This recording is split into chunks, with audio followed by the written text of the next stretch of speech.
Hello everyone, I have with me Chris Jordan. Chris, first of all, obviously not the result that you wanted. What went wrong? Yeah, obviously it's a very disappointing result. Well, in the end, I think when you look at the game in totality, we probably didn't quite get enough runs because I mean over the last few days the weather's really changed in Dubai and it's become a little bit humid. So obviously now in the evenings I think the dew is starting to come in, and there was obviously a lot of dew which slightly changed the wicket. I think ever so slight in the first innings. It was quite tough to bat.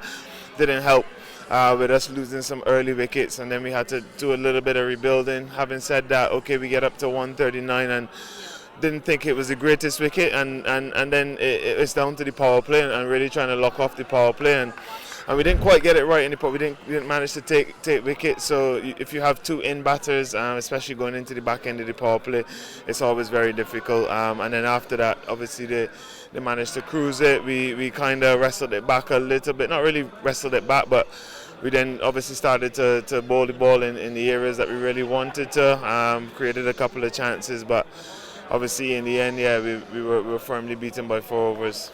Well, yes, we know that this wasn't something that you guys were expecting, but what we all are expecting and looking forward to is the T20 World Cup because we know that's the format that we're all looking forward to. How will such kind of leagues help you and others to train yourself for the big tournament?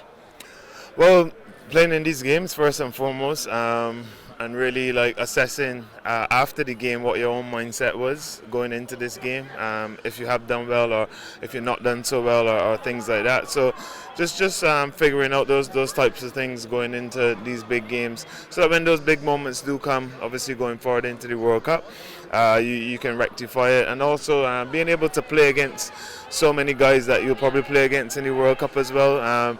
You start to build a little bit of an information block and try to work out ways that you can either hit them or get them out or whatever the case may be. So yeah, I'd say those couple of things for sure jumps out to me. So is that something on your mind now?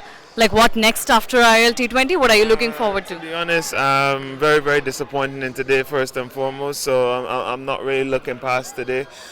Obviously, yesterday was a big disappointment as well, and obviously to go from that disappointment that low to try and pick ourselves back up today was probably a little bit challenging if we're probably honest with ourselves in terms of back-to-back games, but it is what it is, because if we didn't do it then Mumbai had to do it, so someone has to do it.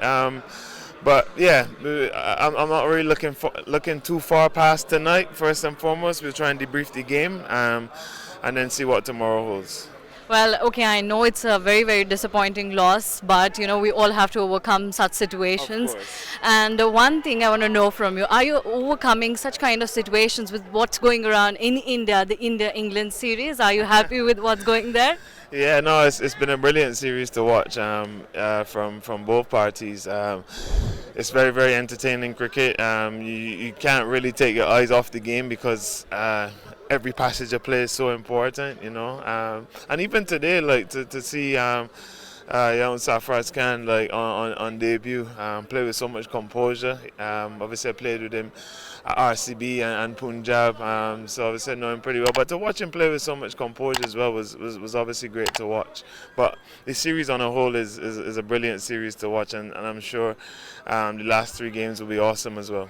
Well, lastly, do you think that England should continue with that baseball approach, and what's your prediction for the series? To be honest, ever since Baz and Stokesy have taken over, they've really been very forward thinking and very innovative in the longer format of the game. So I don't think there's anything that any of us can really question, because they're really changing the way people have to play against them. They're changing probably even the way people are commentating on the game because of the pace and the rate that they play at, you know. So it's as I said, it's so good to watch, and for them to be so innovative in the longer format, long may that continue as well. And your prediction? My prediction, I have to go with 3-2 England. Well, thank you so much, Chris. All the best for your future endeavors, and we hope to see you in other tournaments. No worries. Thank you so much. Thank you so Chris. much.